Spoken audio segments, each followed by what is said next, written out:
We're live. Eve Hayes, RMR customer psychology online. Talk to us about transforming her relationship with food. Eve Hayes, welcome.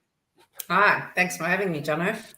So let's get straight into it. I want to know how bad your relationship with food was before you encountered Real Meal Revolution. Give us the dirty history, the lowdown. I want to hear right from the beginning. Yeah, it's pretty bad, hey? So yeah, I mean, I ate myself up like 25, 30 kilos in a very short space of time, like in 8 months. And then from then on, everything just became super extreme. Before, things were always extreme, like in my life, everything is like that. And then I decided, okay, cool, I need to lose this. So the only way that I knew how to do it was more extreme. And I guess it was bordering on starvation, actually. So I wanted to adapt, the banting thing, which, I did do, but I think I went a little extreme. I also don't eat meat, which makes it a little more challenging. But When you say you went extreme, were you following some extreme regime, or were you literally just starving yourself? Do you know what the worst thing was?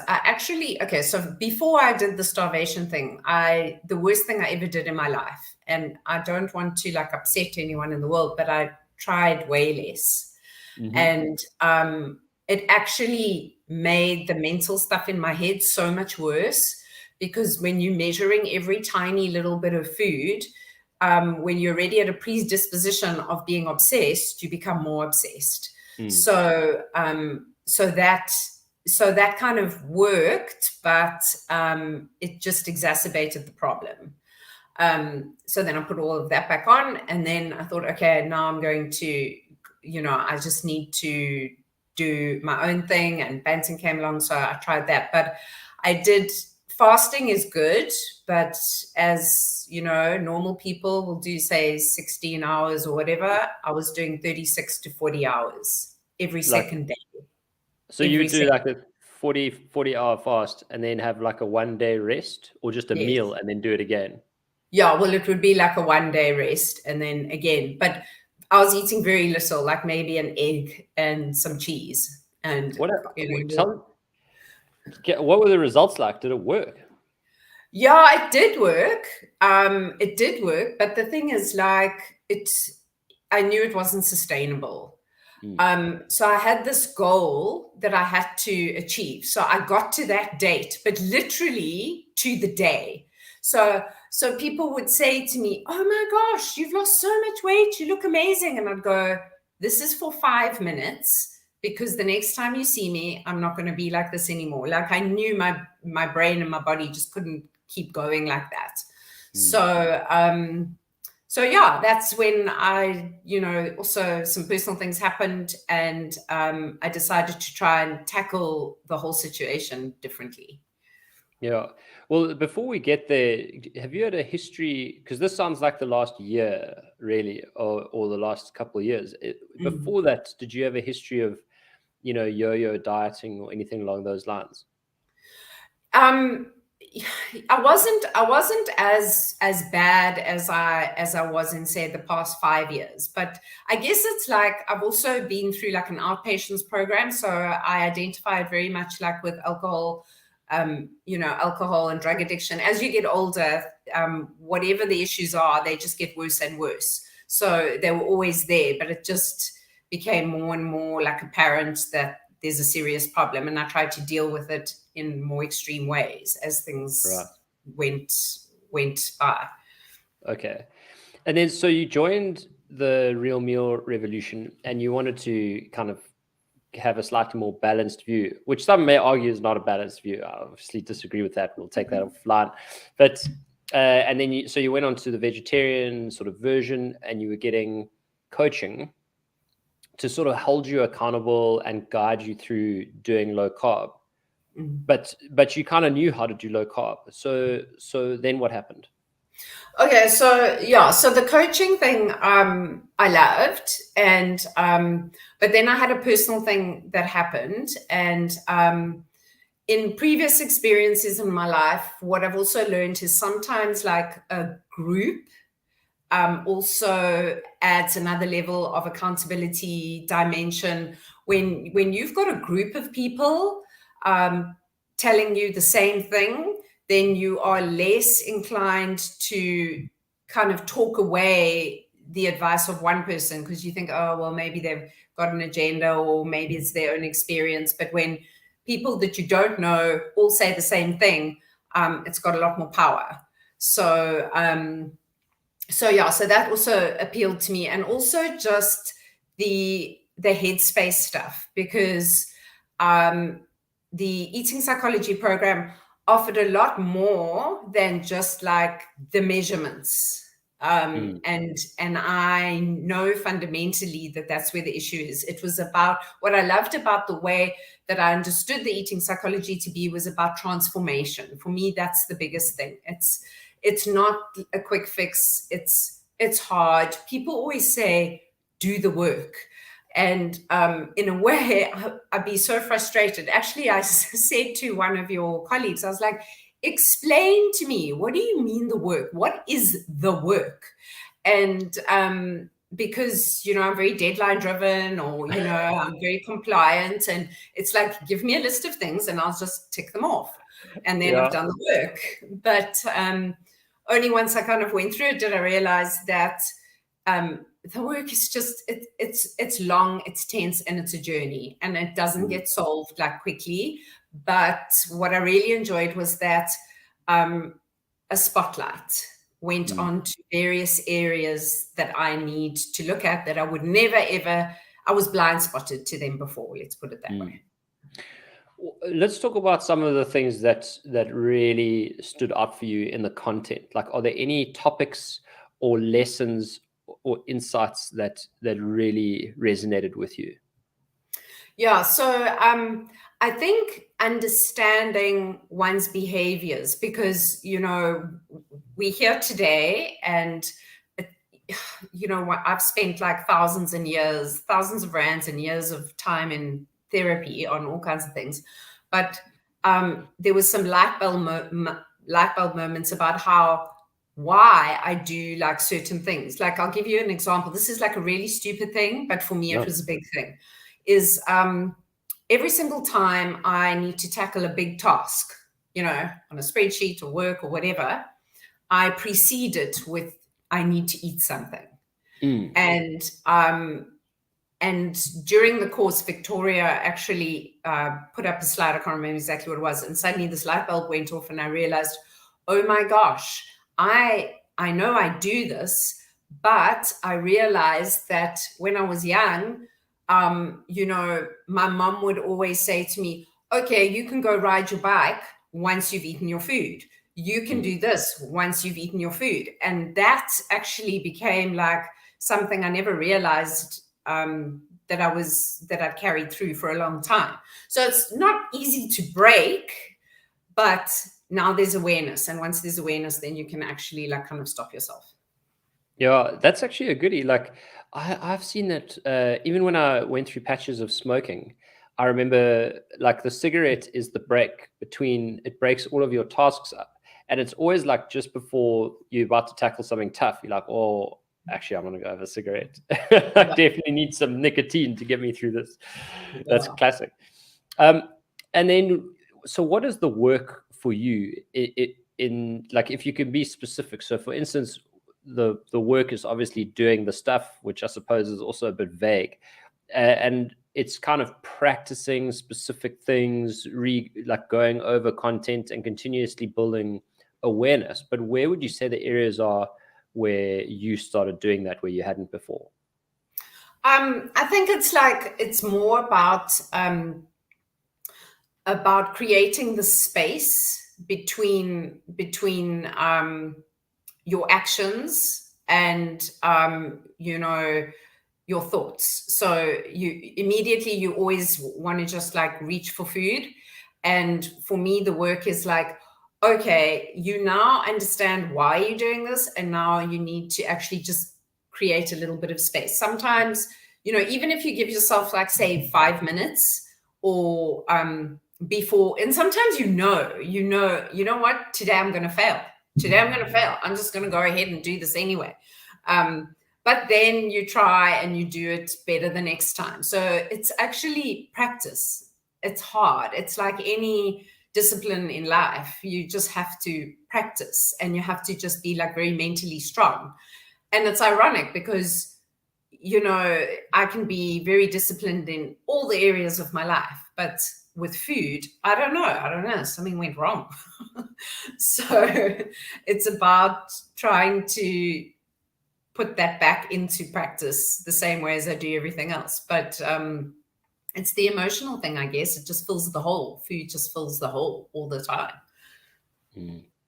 So what do you see in the future if you had to look at, the contrast between what your relationship with food used to be like? And obviously now, I know that you've said it, but just want to make it clear, like, it's very difficult to transform everything and just live a new life from today. But what does it look like for you in the future now that you've understood really what's driving certain behaviors? How good do you think it could get for you? Yeah. It's small things, I think, like learning how to prepare, to not get caught out. For me, that's a big thing. I don't like cooking, which just doesn't add any, ease of this process at all. I know you love cooking and you're a chef and all that stuff. I'm not that person. But that is actually like a huge thing. If you get caught out without having prepared mentally and logistically, that's a problem, because that's when you fail. So the future for me really is about really trying to make sure that I don't get caught with my pants down, basically, because I've got to make sure that it's like I've got everything in place, so there's no excuses. And also the noise in my head is becoming less, because that's the biggest thing for me, is this constant noise, this argument in my head. It feels like I'm talking all the time, but I'm not saying a word, but my brain is just talking. Don't do it. Don't do it. You want it, but you can't. And it's like you're driving home, stop at the garage. No, don't stop at the garage. And it just goes on and on and on. And it's very loud. You mean like, should we have a chocolate? Yes. Yeah. Stop at the garage, buy a chocolate, buy chips, whatever, come home. And then also, you go to bed and then you can't sleep and you're like, oh, maybe I should have a little midnight snack. And it just never stops. Yeah. And so how do you think what do you think it is that's calmed that down? I think it's okay. So I think the thought of never having something ever again is just the very scary thing. And like I said to you, like, food for me feels dangerous. It's like, oh my God, you can't ever have the chocolate. But what came very strongly out of the eating psychology, which is very hard to get your head around, but intellectually you know that that's the right thing, is to not think of never. Food is not like cocaine. Food is not like, drugs. You can have it and you need to have it to live. So that's where I kind of see things a little differently, is that it's not like as scary, and it doesn't have to be that extreme. And also the other thing is, often when you're trying to be strict and then you're doing well, but then you have a day or a moment where you kind of fail. And then you just want to let go. You just want, like, oh, well, I've stuffed it all up. Now I'm just going to go stuff my face and order Uber Eats and pizza. And it's about just learning, like, okay, so you ate a quiche with some, carbs on it. It's all right. Like, just, you don't need to go have ice cream and chocolate as well. Just leave it at that. Yeah. The difference between food and drugs and alcohol is one that really interests me. And so you mentioned addiction. Do you drink, or did you stop drinking? Yeah, I stopped drinking. I didn't drink a lot. Actually, it's actually very ironic. I just decided that alcohol wasn't serving a purpose in my life, like about 14 years ago. So I went to an outpatients program, and that's where I learned like the group therapy thing, where suddenly, that's very powerful. But my counselor said to me, you know what, Eve, alcohol's not your problem, it's food. And I wasn't even like ready to accept that then. But, after a few years, I was like, oh my God, he was so right. Because it just got worse and worse, Yeah. And what are the differences in your mind between, cutting alcohol and cutting food? Well, that's the thing, is alcohol is easy because it's like a all or nothing. You can't, having none is justifiable, it's acceptable in society, it's, you can just not have it. But food, it's such a gray area, and that's where your mind starts to talk to you. Well, maybe a little bit of this is okay, but like with alcohol, it's like, no, not even one sip is okay. Where, there's just that line. And people also, when they know you, they like to give you stuff, and they know you love chocolate, and they give you gifts, and they buy you stuff, and they buy you chocolates. And I've actually said to my friends, don't buy me chocolates, because it's not the same for me as it is for you. It's actually like giving me cocaine, but you can do it openly in front of everybody at work all the time. But inside, you actually feel like you're committing a crime. Because it is, in a way, because it's bad for you, but other people don't understand that. Yeah. That's actually quite an impressive action. And did you do that before the eating psychology program? Or was What, that tell something people not to buy me chocolate? Yeah. Yeah. Oh, okay. I mean, I've known that for a very, very long time. But it's not foolproof, because I'm also very good at buying my own. Yeah. Yeah, exactly. Like, don't bring any booze to my house. I got plenty in the garage. Yeah, exactly. So the other, like, one of the things I've just noticed about chatting to you in general is that you're pretty open about your relationship with food. And I think a lot of people who go on these programs, they don't want to tell anyone about it. And I'm curious about your approach. Like, why do you think you're so comfortable talking about it, and what impact do you think that has on your progress in general? Okay. Well, I guess that boils down to like some very deep-seated personal things. But when I was very young, and things were going on in my home that I realized weren't really normal in other people's homes, for years I just kept those things in. And then it becomes to a point where you can't hide it anymore. And I decided to confide in certain friends, and I felt like a burden had been lifted to actually tell people, because once it was out in the open, there were, I didn't have to hide so much. It's a bit like the white knuckling. You're always holding on to stuff, but once you actually expose it, it's just less. It's less intimidating, and it's less scary to have people understand. And as you get older, you also understand intellectually that if you tell people, they're there more to support you, where because you understand that as an adult, but obviously as a child you don't get that. But I learned that quite young, that exposing yourself actually lifts a burden, like inside. It makes you just feel so much lighter, like you're not on your own, and you're not as ashamed because you're not hiding stuff. Yeah. Have you read any Brené Brown? Yes. Yeah, no, it sounds like just, her classic is shame. What shame grows in the dark? So that you actually acting on that, but it sounds like you were acting on that before Brené Brown even studied social work, basically. Yeah. It's a survival thing, because you realize you're so on your own. And the food thing, I find if I talk to people about it in my space, they're more respectful of it.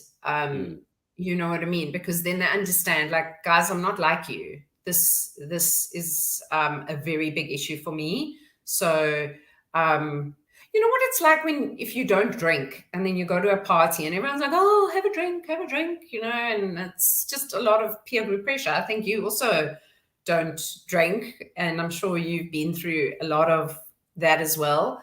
But whereas food, people kind of just respect that a little bit more, and it makes it easier for you.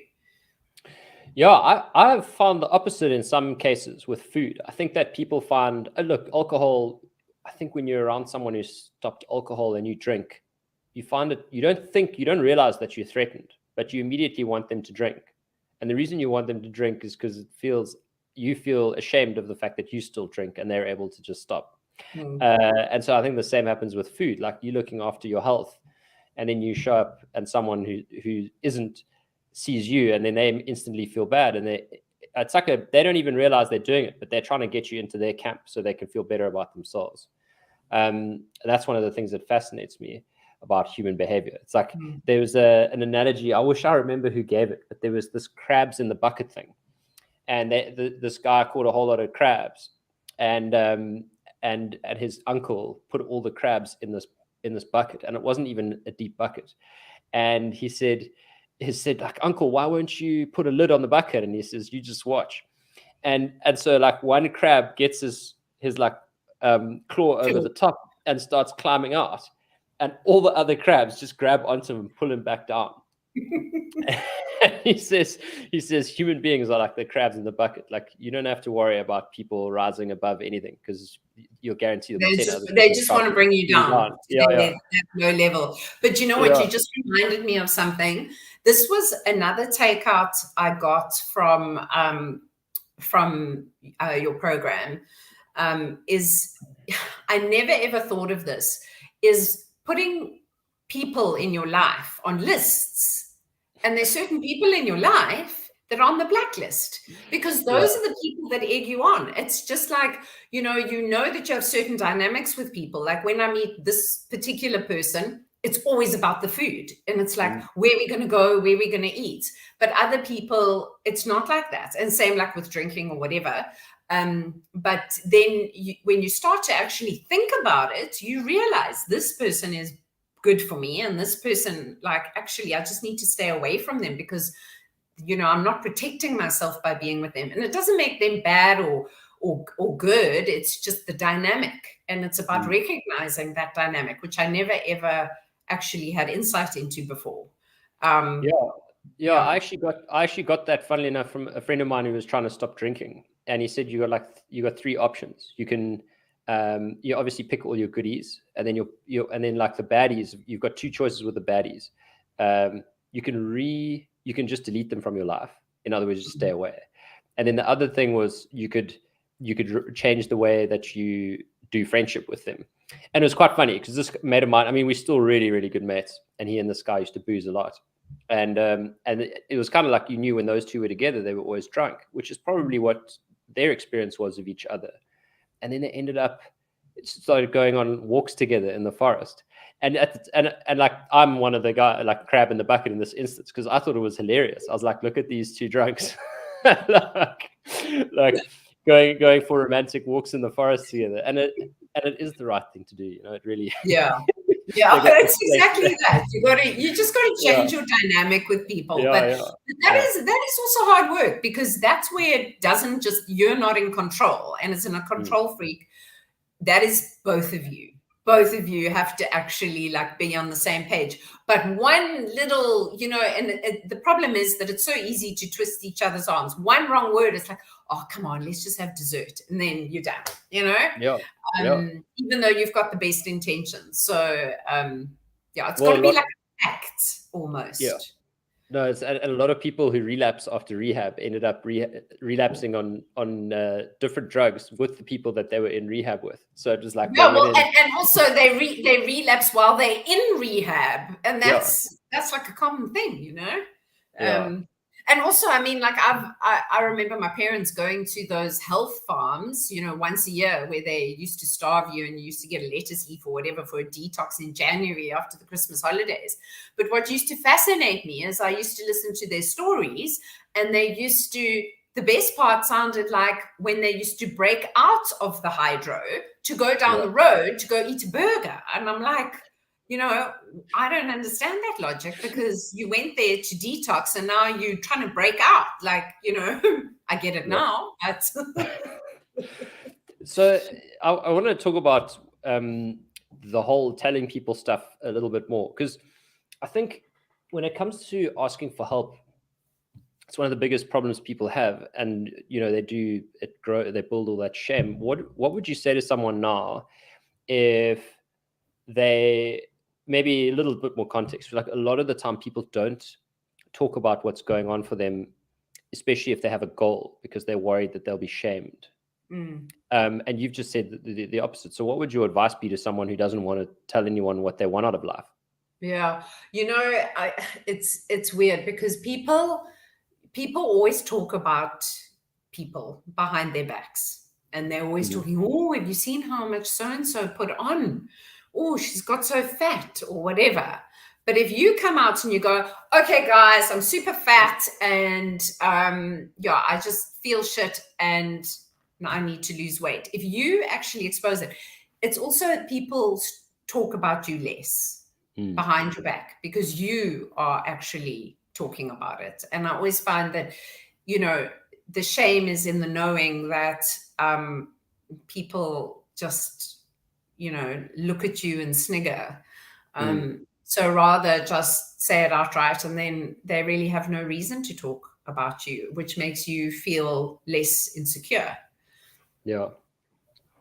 And finally, what kind of people? So, by the way, if you don't know, we're talking about the online eating psychology online transformation program, which is like the deep dive into psychology of eating with Victoria, our psychologist.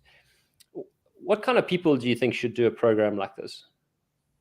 I think anyone who has got a lot of noise in their head, like constantly. It's about just trying to quieten the noise so that you can actually just not be so obsessed. Like that's what I think. And also another thing is about that it's baby steps. Like she speaks about the Sherpa steps. I'd never heard of this person or these steps or whatever in my life. And she always opened up every single session with the slide with the Sherpa. You can probably explain it better. But those tiny, tiny little steps that actually get you to where you are. Because in your head, you're like, this goal is so huge and I have to take it in leaps and bounds. But if you just do a little all the time, you still get there. But it may take longer, but it's going to be a lot less hectic and intense. Yeah, and I don't know if it will take longer. The Sherpa step, by the way, the Sherpas are the guys who carry all the kit up Mount Everest. So the funny thing about Sherpas is a lot of people post photographs like I climbed to base camp or I summited, but what they don't realize is that the guys behind them carried like twice the luggage that they did in like a backpack made out of like reeds and wood. Yeah, exactly. and so the way these guys carry all this stuff up the mountain is by literally just taking tiny little steps, and they know that the energy they have to expend with all these tiny steps in a row is actually going to get them further and faster in the medium term, like in the next 2 hours, than like a Westerner who arrives and takes these long strides up the hill, because the long stride gets you further in like that second, but it exhausts you because it uses all of your muscles and it uses all the big muscles. So that's why they're called Sherpa steps, because you take tiny little steps, but they inevitably get you there faster. There was something else I wanted to say about Sherpas, but I can't remember. Anyway, I saw this brilliant meme that described that the other day. So it's just I'll post it in your group or send it to you. Yeah. But it's like there's these two ladders, and the one ladder's got little steps, and the other ladder has got these huge steps. And then the imagery is about the person trying. You can't stretch your legs 3 meters up in the air to take even one step. But you can take lots of little steps within those 3 meters to get there, which is going to be a way quicker and less effort. which is Yeah. exactly that. And I just thought it was a great illustration. I'll send it to you. Awesome. Well, Eve, thanks so much for joining us to chat about your deep, dark secrets and your relationship with food. It's super cool, and I love the way you're so open and vulnerable about all of this stuff. I hope it's added value to everyone watching. And if you are watching and you haven't signed up for the online eating psychology transformation program yet, please go to our website, realmealrevolution.com, and check it out. And if that's sold out, then check out the emotional eating online short course, which is like the gateway to the heavy course. So that's a good place to start. So check it out. And thanks so much for watching. Yeah. Eve? Do it, people. You won't regret it. Thanks, Jonno.